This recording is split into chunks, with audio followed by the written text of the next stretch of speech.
আমার প্রশ্নগুলি আমি একটু বিভ্রান্তির মধ্যে আছি আর কি। আমি জানতে চাইতেছি যে আমি শুনছি যে ইমাম আবু হানিফা বুখারী আলাইহিস সালাম যিনি বুখারী লেখছেন ওনার উস্তাদের উস্তাদ ইমাম আবু হানিফা। তো কারটা আমি মাইনে চলবো, ইমাম আবু হানিফা মানবো নাকি বুখারী আলাইহিস সালামের কথা মেনে চলবো? বলছে ও ছেলেটা যে ইমাম বুখারীর ওস্তাদের ওস্তাদ হচ্ছেন আবু হানিফা রাহিমাহুল্লাহ। তো এখন আবু হানিফা রাহিমাহুল্লাহকে মানবো না বুখারী মানবো? আর এই ছেলে তুমি এটা উত্তর তো ওভাবে হলে তোমারটা ভুল হয়ে যাবে। উত্তর সঠিকটা হলো আল্লাহর নবী বললেন যে আমি তো দুনিয়া থেকে চলে গেলাম, দুইটা জিনিস রেখে গেলাম, কোরআন আর হাদিস। তোমরা যতদিন এই দুটা মেনে চলবে ততদিন ঠিক পথে থাকবে। যদি এই দুটা মেনে না চলো তাহলে ভুল পথে চলে যাবো।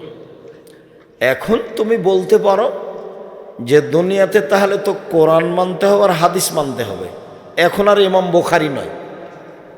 ইমাম বুখারীকে মানতে হবে এই কথা নয়, ইমাম বুখারীকে মানবো কেন? হ্যাঁ, তুমি বলো এখন যে সহিহ হাদিস কোনটা, তাহলে কি মানতে হবে? কোরআন আর হাদিস। তাহলে ইমাম বুখারীকে মানতে হবে এই কথা নয়। বুঝতে পারোনি কথা? ইমাম শাফিঈকে মানতে হবে এই কথা নয়। কি মানতে হবে বলো তো? কোরআন এবং সহিহ হাদিস। আমার প্রশ্নটা হচ্ছে যে বুখারী আলাইহিস সালামের উস্তাদের উস্তাদ উনি, তাহলে উনিও তো রিসার্চ করছেন এই ব্যাপারে, তাহলে উনি কি ভুল? উনি তো ওনার আগে জন্মগ্রহণ করছেন, উনিও তো রিসার্চ করছেন। উনি সঠিক না বুখারী আলাইহিস সালাম সঠিক? আচ্ছা, ইন্টারন্যাশনাল ইংলিশ মিডিয়াম স্কুল আছে, চলমান school, Chittagong Agrabad English medium, চলমান স্কুল ইংলিশ মিডিয়াম আপনার মিরপুর 12। সম্মানিত দিনী ভাই বোন, আমি পিছে ওটা দেখতে পাই না, 20, 25, 30 বছর আগে বলেছি।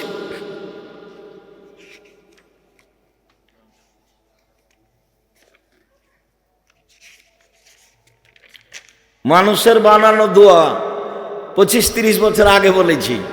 এই 90 সাল থেকে এখন পর্যন্ত 36 বছর চলছে বলেছি যে এটা মানুষের বানানো দোয়া। কেউ বলে না যে আব্দুল হিসেব না, ওটা রাসূলের বলা দোয়া। কেউ বলে না। ওই 1 পৃষ্ঠার যেটা দোয়া থাকে এতে দেয়নি মনে হয় না, কোনো দিকে দিয়েছে নাকি, ছোটটা দিয়েছে 3 লাইনেরটা, মানুষের বানানো। ওমর রাদিয়াল্লাহু তাআলা বেঁচে থাকলে শতকরা 95 জন হুজুরের আজীবন জেল হতো। বক্তব্য একটা জগৎ যেখানে বিদ্যা লাগে না, অবাক হতে হয় আমাকে। এখন আমিও টুকটাক এই মাঠে আছি, তেমন পড়াশোনা না জানলেও, যার কারণে আমি না সামনে বাড়তে পারছি না পিছে হটতে পারছি, না এটাকে বন্ধ করতে পারছি না এটাকে চালু রাখতে পারছি। আর আপনাকে দেখলে আমার কষ্ট হয়, মহিলা মানুষ হ্যাঁ করে গল্প করতে করতে আসলো আবার চলে গেছে। তো কি হিন্দুর মেয়ে চলে গেল কেন? তা আপনারই মেয়ে। ও কি হিন্দুর স্ত্রী? ও তো আপনার স্ত্রী। চলে গেল কেন? যাবে কেন? কি দেখাতে চাই? ছোটনার লোকেরা তো এলাকার দিনের জন্য এই কাজ করছে, কিছু করতে না পারে। মাদ্রাসা যখন চালু করতে পারেনি তখন বলছে অন্তত একটা জালসা চালু করি, মানুষজন কোরআন হাদিস শুনবে একটু। তো মানুষজন কোরআন হাদিস শুনবে বলেই তো এই পদক্ষেপ। তা আপনি বাড়ি চলে গেলেন কেন? কিছুক্ষণ অপেক্ষা করলেন না কেন? আপনি মহিলা মানুষ, আপনার শরম হলো না কেন? কি সমস্যা? দেবরের সাথে এসেছিলেন, গল্প করতে অসুবিধা হলো, আবার চলে গেলেন। এটা তো কুমিল্লা বাড়ি ঘেরা লাগে না, সাতক্ষীরার মতো। বহুদিন বলেছি এই মাঠে যে ভুইসার কোটে এসেছিলাম, ভিতরে গেলাম তো বলছে এটা বাড়ি। তো বলছি কোন দিক দিয়ে ঢুকলাম? বাড়ি হলে দরজা লাগবে না? কি খবর ভাইজান? কই যারা আপনারা আছেন, বাড়ি হলে দরজা লাগবে না নাকি? একটা বাহির দরজা লাগবে যেটাতে সালাম দিয়ে ঢুকতে হবে। রাসূল সাল্লাল্লাহু আলাইহি ওয়াসাল্লাম বলছেন 3 শ্রেণীর মানুষের জিম্মেদার আল্লাহ। 1, যে দরজায় সালাম দিয়ে ঢোকে, তার জিম্মেদার কে? আল্লাহ। তা আপনার দরজায় না তো সালাম দিবেন কোথায়? তা আল্লাহ জিম্মেদার হবে কেমনে? 2, যে সালাত আদায়ের জন্য বাড়ি থেকে বের হয়েছে, বাসায় ফিরে আসা পর্যন্ত তার জিম্মেদার আল্লাহ। 3, যে যুদ্ধের পথে বের হয়েছে, জেহাদের পথে, বাড়িতে ফিরে আসা পর্যন্ত জিম্মেদার আল্লাহ। যদি মারা যায় জান্নাত, জিম্মেদার আল্লাহ। যদি ফিরে আসে অনেক বড় সফলতা। সালাম দিয়ে ঢুকবে বাড়িতে, যতক্ষণ আছে জিম্মেদার আল্লাহ। যদি বেঁচে থাকে অনেক ভালো, যদি মরে যাই তাহলে পাপ ক্ষমা, ও তো আল্লাহ জিম্মেদার। তো সালাম দিয়ে যে ঢুকবেন তো বাড়ির দরজায় তো নাই, সালাম দিবেন কোথায়? ভুল হিসাব। আগামীকাল সন্ধ্যা হতে হতে বাড়ির চতুর্দিক ঘেরবেন, একটা দরজা রাখবেন, ইট দিয়ে হোক, চটছালা দিয়ে হোক, একটা কিছু দিয়ে হোক, সবাই সালাম দিয়ে ঢুকবেন। আপনি বাধ্য। চাঁপাই নবাবগঞ্জের ভাষায় আদেশ, আপনাকে তো সালাম দিয়ে ঢুকতে হবে, আপনার বাপকে ঢুকতে হবে। মানে সালাম দিয়েই বাড়িতে ঢুকতে হবে, এটা আদেশ। নেতারা কথা বলছে বলছে বিসমিল্লাহির রহমানির রহিম, জনগণের নেতৃত্ব দিবে ওই এমপি মন্ত্রী, ও মানুষকে সালাম দিতে জানে না। আল্লাহ রাসূল বলছেন না সালাম ও কাবলাল কালামে, কথা বলার পূর্বে সালাম, হাদিস সহিহ। আল্লাহ রাসূল বলছেন যে মান কাল্লামা বেগাইরে সালামিন ফালা তুজিবু, কেউ যদি সালাম ছাড়াই কথা বলে, যখনই বিসমিল্লাহির রহমানির রহিম বলে কথা শুরু করলো, তখন মানুষের উচিত হবে হেঁটে চলে যাওয়া। কেন? ও আল্লাহ রাসূল বলছেন যে তার উত্তর নেই। ও কথা বলা শুরু করলো কেন সালাম ছাড়া? সালাম ছাড়া কথা বলা শুরু করাই অপরাধ। নিজের মুসলমানের পরিচয় দিতে পারেনি। সম্মানিত দিনী ভাই বোন, বলছিলাম এক খেলে চেয়ে থাকবেন। রাসূল সাল্লাল্লাহু আলাইহি সাল্লাম বললেন জান্নাতের দরজা 8টি, তার একটা দরজার নাম রায়ান, মানে পানি পান করলে আর কোনোদিন পিপাসিত হবে না, তার নাম রায়ান। এজা দাখালা আখিরহুম উগলিকা, যখন শেষ ব্যক্তি জান্নাতে প্রবেশ করবে তখন এই দরজা বন্ধ করা হবে। কথাটি আরো স্পষ্ট করে বলি, বুখারী মুসলিমের হাদিসে এসেছে, মানুষ যখন জান্নাতে প্রবেশ করবে তখন ফেরেশতাগণ ডাকবেন, আসো, যারা দান করেছে এই দরজা দিয়ে আসো, যারা সালাত আদায় করেছে এই দরজা দিয়ে আসো, যারা হজ করেছে এই দরজা দিয়ে আসো, যারা সিয়াম পালন করেছে এই দরজা দিয়ে আসো। আবু বকর সিদ্দিক রাদিয়াল্লাহু তাআলা আনহু বললেন, আল্লাহর নবী, বিচারের মাঠে এমন কোন ব্যক্তি হবে যাকে সব দরজা থেকেই ডাকা হবে? আল্লাহ রাসূল বললেন, হ্যাঁ, তুমি তার মধ্যে। যেটা মূল কথা, সিয়াম পালনকারীর শেষ ব্যক্তি ঢুকে গেলে দরজা বন্ধ করা হবে, তখনও বাকিগুলো খোলা আছে। তার মানে হজ করে সালাত আদায়ের দরজা দিয়ে ঢুকতে পাবে, সালাত আদায় করে হজের দরজা দিয়ে ঢুকতে পাবে, কিন্তু সিয়াম ছাড়া এ দরজা দিয়ে কেউ ঢুকতে পাবে না। ইবাদতের জগতে সবচেয়ে ব্যতিক্রম দামি ইবাদত হলো সিয়াম।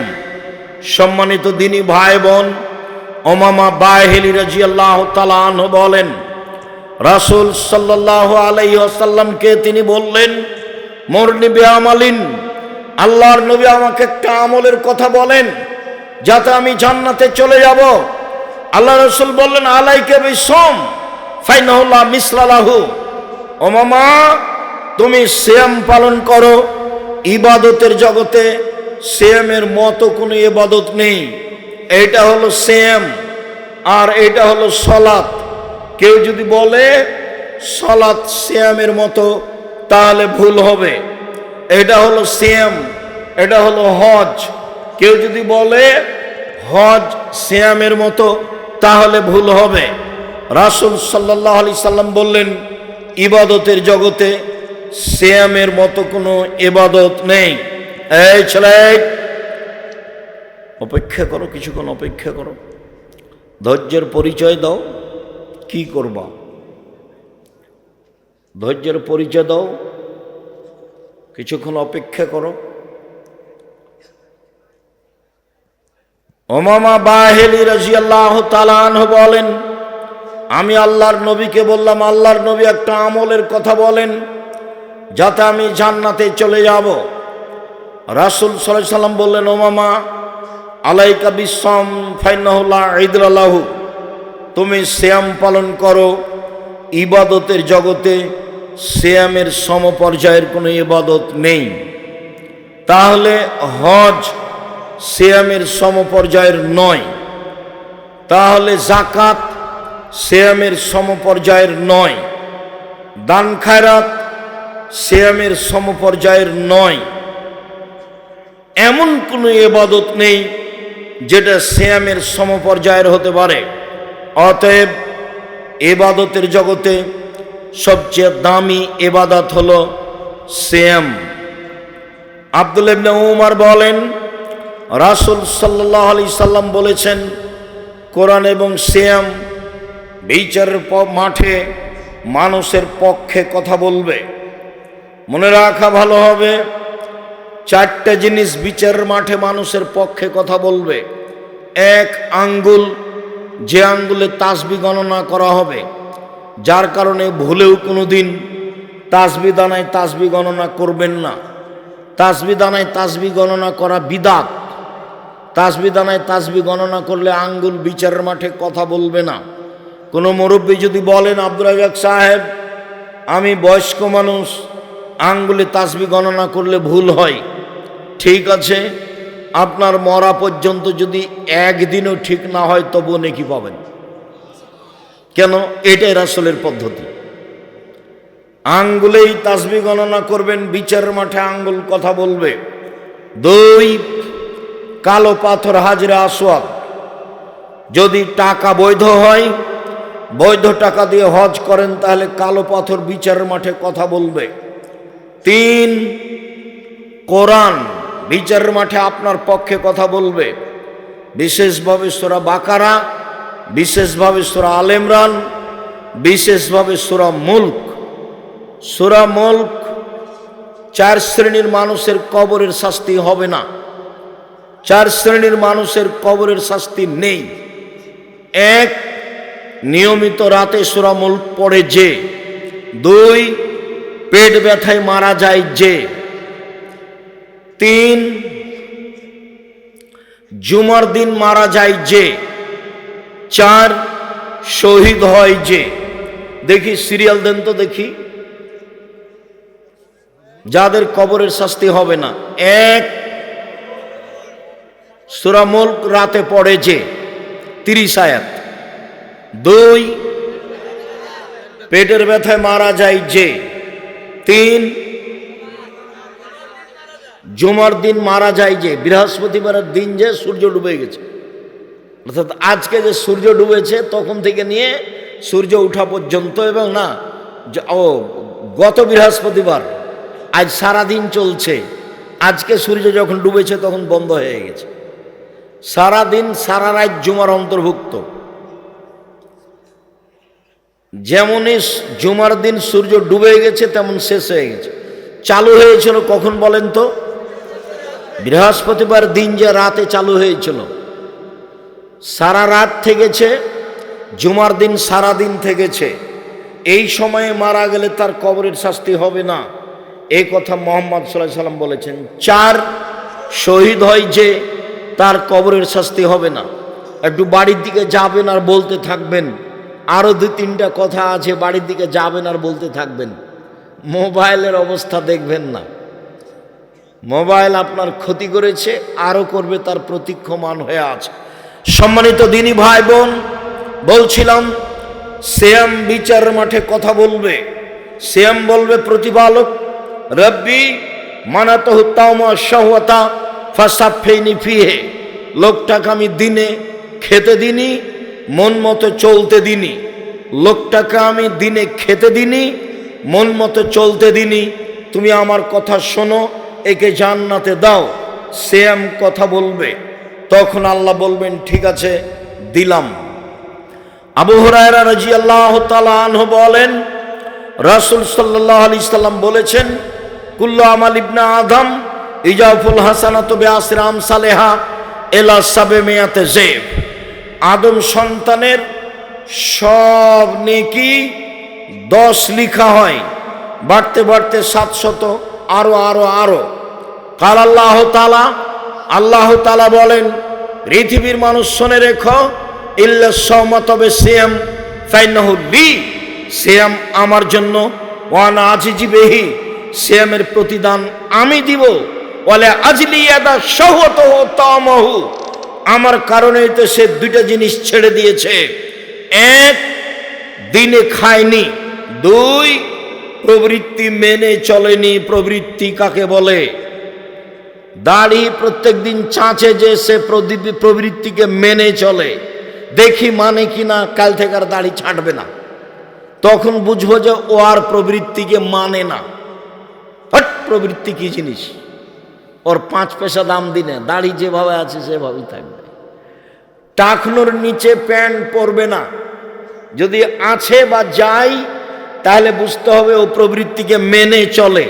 তার মানে ও রোজা থাকে, শ্যাম থাকে না। রোজা মানে উপবাস থাকা, আর শ্যাম মানে বিরত থাকা।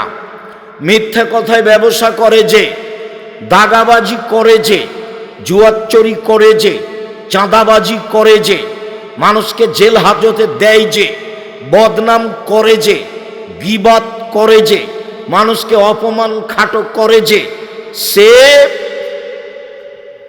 রোজা থাকে, শ্যাম থাকে না। সে রোজা থাকে, শ্যাম থাকে না। সে রোজা থাকে, শ্যাম থাকে না। সে মনের প্রবৃত্তির অনুসরণ করে। আল্লাহ বলছেন, আমি তাকে নিজ হাতে প্রতিদান দিব। কেন? আমার কারণেই তো প্রবৃত্তি ছেড়ে দিয়েছে। আমার কারণেই তো মেয়েটা দেবরের সাথে কথা বলে না, মোবাইলে কারোর সাথে কথা বলে না, প্রবৃত্তি ছেড়ে দিয়েছে। আমার কারণেই তো মেয়েটা নখ কেটে ছোট করে রেখেছে, নখে নেইল পালিশ দেয় না। আমার কারণেই তো সে পুরুষের পোশাক পরে না। যেসব নারী পুরুষের পোশাক পরে, ওদের উপরে অভিশাপ, ওদের উপরে অভিশাপ, ওদের উপরে অভিশাপ। যারা নখ বড় রাখে ওদের উপরে অভিশাপ, যারা নখে নেইল পালিশ দেয় তাদের উপরে অভিশাপ। তারা মনের অনুসরণ করে, তারা জাহান্নামে যাবে। তারা রোজা থাকে, সিয়াম থাকে না। রাসূল সাল্লাল্লাহু আলাইহি সাল্লাম বলেন, হজবাতিন নার বিশাহওয়াত, হজবাতিল জান্নাত বিল মাকারিহ।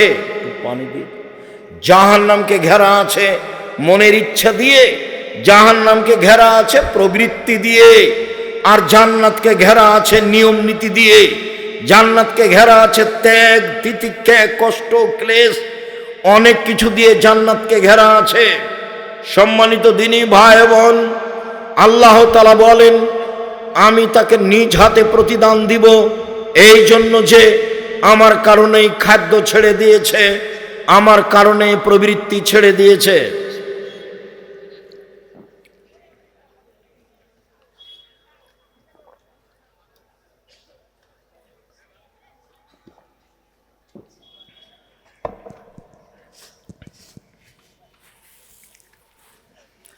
সম্মানিত দিনী ভাই বোন, বলছিলাম নফল সিয়াম।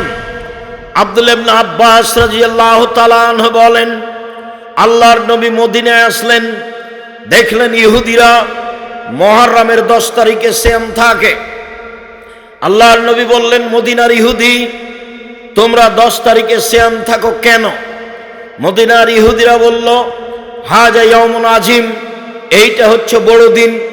এই দিনে আল্লাহ তাআলা ফেরাউনকে ডুবিয়ে দিয়েছেন সদল বলে, মূসা আলাইহিস সালামকে বাঁচিয়ে দিয়েছেন সদল বলে।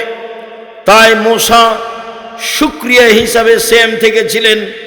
নাহানো নাসুমু শুকরান, আমরাও শুকরিয়া আদায়ের জন্য সিয়াম পালন করি। আমাদের নবী মুহাম্মদ সাল্লাল্লাহু আলাইহি সাল্লাম বললেন, আনা আওলা ওয়া হাক্কু মিনকুম বিহি, আমি তোমাদের চেয়ে মূসার সুন্নতের ব্যাপারে শুকরিয়া আদায় করতে বেশি হক রাখি। মূসা আল্লাহর শুকরিয়া আদায়ে মুহররমের 10 তারিখে সিয়াম থেকেছে, আমিও থাকলাম। তিনি সিয়াম থাকলেন, সিয়ামের জন্য আদেশ করে দিলেন। জনগণ বলল, আল্লাহর নবী আপনি ইহুদি খ্রিস্টানদের বিরোধিতা করেন, আর আপনি বলছেন মুহররমের 10 তারিখে সিয়াম থাকতে হবে। মুহররমের 10 তারিখে সিয়াম থাকে ইহুদি, মুহররমের 10 তারিখে সিয়াম থাকে খ্রিস্টান। তখন আল্লাহ রাসূল বললেন, পৃথিবীর মানুষ শুনে রেখো, লাইন বাকাইতু আও লাইন বাকিতু সানাতাল কাবেলা লা সুমান্না তাসিয়া, আমি যদি সামনে বছর বেঁচে থাকি তাহলে 9 তারিখও সিয়াম থাকবো। মুহররমের 9 তারিখ হবে বিরোধিতা, আর 10 তারিখ হবে শুকরিয়া। সম্মানিত দিনী ভাই বোন, আমি আপনাকে মুহররমের 2 দিন নফল সিয়াম রাখার জন্য বলি। আবু হুরায়রা রাদিয়াল্লাহু তাআলা আনহু বলেন, আল্লাহর নবী বলেছেন, সিয়ামে আশুরা মুহররমের 10 তারিখে সিয়াম থাকলে তার বিগত 1 বছরের পাপ ক্ষমা হবে। রাসূল সাল্লাল্লাহু আলাইহি সাল্লাম বলেন, আরাফার 1 দিন সিয়াম থাকলে আগে পরে 2 বছরের পাপ ক্ষমা হবে। আবু হুরায়রা রাদিয়াল্লাহু তাআলা আনহু বলেন, মানুষ যদি রমজান মাসে সিয়াম থাকে, তারপরে প্রতি মাসে 3 দিন থাকে, 13, 14, 15, তাহলে সারা বছর সিয়াম পালনের নেকি পাবে। একটু খেয়াল করবেন, 13, 14, 15 সিয়াম থাকতে হবে প্রতি মাসে, আগে থেকেই জানেন। কোনো কারণে যদি 16, 18, 20 হয়ে যায় কোনো সমস্যা নেই। মহিলার হায়েজের কারণে মাসের চাঁদের যে কোনো দিন হলেই হবে, যে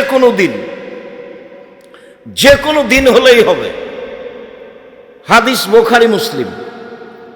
সম্মানিত দিনী ভাই বোন, আবু আইয়ুব আনসারী রাদিয়াল্লাহু তাআলা আনহু বলেন, রাসূল সাল্লাল্লাহু আলাইহি সাল্লাম বলেছেন, যে ব্যক্তি রমজানের সিয়াম থাকলো এবং শাওয়ালের 6টা সিয়াম থাকলো, সে সারা বছর সিয়াম পালন করলো।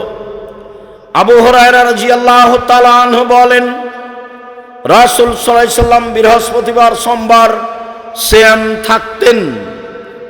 আবু হুরায়রা রাদিয়াল্লাহু তাআলা আনহু বলেন, মানুষের পাপ নেকি বৃহস্পতিবার, সোমবার আল্লাহর দরবারে পেশ করা হয়। আমার মন চাই, আমার যখন রিপোর্ট আল্লাহর দরবারে পেশ করা হবে, আল্লাহ দেখুক আমিও সিয়াম আছি। আল্লাহ তুমি আমার রিপোর্ট দেখো সিয়াম অবস্থায়। এই জন্য আল্লাহর নবী বৃহস্পতিবার, সোমবার সিয়াম থাকতেন। ওসামা ইবনে যায়েদ রাদিয়াল্লাহু তাআলা আনহু বলেন, আমি আল্লাহর নবীকে শাবান মাসে সিয়াম পালন করতে দেখি খুব বেশি। আমি বললাম, আল্লাহর নবী, আপনি শাবান মাসে এত সিয়াম থাকেন কেন? আল্লাহ রাসূল বললেন, দেখো, রজব এবং রমজানের মাসের মধ্যে একটি মাস শাবান মাস, যেই মাসে মানুষ বেখিয়াল থাকে। এই মাসে মানুষের বাৎসরিক রিপোর্ট আল্লাহর কাছে পেশ করা হয়। আমার মন চাই বাৎসরিক রিপোর্ট আল্লাহ আমার দেখুক। এই জন্য আমি বাৎসরিক রিপোর্ট আল্লাহর দরবারে পেশ করার জন্য শাবান মাসে বেশি বেশি সিয়াম থাকি। সম্মানিত দিনী ভাই বোন, আল্লাহর নবীর জানা ছিল না সেই দিন কোন দিন, যার কারণে শাবান মাসে তিনি বেশি বেশি সিয়াম থাকতেন রিপোর্ট ধরার জন্য। আমি আপনাদেরকে আন্তরিকভাবে অনুরোধ জানাই, 15ই শাবান সিয়াম থেকে প্রতারণার মধ্যে পড়বেন না। অবশ্যই রাসূলের সুন্নাতের অনুসরণ করত আল্লাহকে সন্তুষ্ট করার আশায় আপনি শাবান মাসে বেশি বেশি সিয়াম থাকবেন। আয়েশা রাদিয়াল্লাহু তাআলা আনহা বলেন, আল্লাহর নবী পুরো শাবান সিয়াম থাকতেন। উম্মু সালমা রাদিয়াল্লাহু তাআলা আনহা বলেন, আল্লাহর নবী রমজান এবং শাবান সিয়াম থাকতেন। আমি আপনাদেরকে নফল সিয়াম পালনের জন্য আন্তরিকভাবে অনুরোধ জানিয়ে আজ থেকেই শাবান মাসের সিয়াম পালনের জন্য অনুরোধ জানাচ্ছি। সম্ভবপর শাবান মাসের সিয়াম আরম্ভ করুন, 10টা, 15টা, 20টা, যার যতটুকু সম্ভব হয়। সকল দিনী ভাই বোনকে নফল সিয়ামের আন্তরিকভাবে অনুরোধ জানিয়ে আমাদের লেখা বই পুস্তকগুলি সংগ্রহ করার অনুরোধ জানিয়ে আমরা আবারও 27 তারিখে আসব। কুমিল্লা কোন জায়গায় যেন, সেখানে কোটবাড়ি, সেখানে উপস্থিত হওয়ার অনুরোধ জানিয়ে আপাতত আজকের মতো কথা এখানেই শেষ করলাম। সুবহানাকা আল্লাহুম্মা ওয়া বিহামদিকা আশহাদু আল্লা ইলাহা ইল্লা আনতা আস্তাগফিরুকা ওয়া আতুবু ইলাইক। আসসালামু আলাইকুম ওয়া রাহমাতুল্লাহ। এটি ঘোষণা শুনে প্রথম সালাফি কনফারেন্স কুমিল্লা কোটবাড়ি উপস্থিত থাকবে সামনে গাড়ি, সামনে গাড়িতে আছে। ওইগুলা গাড়ির মধ্যে গাড়ি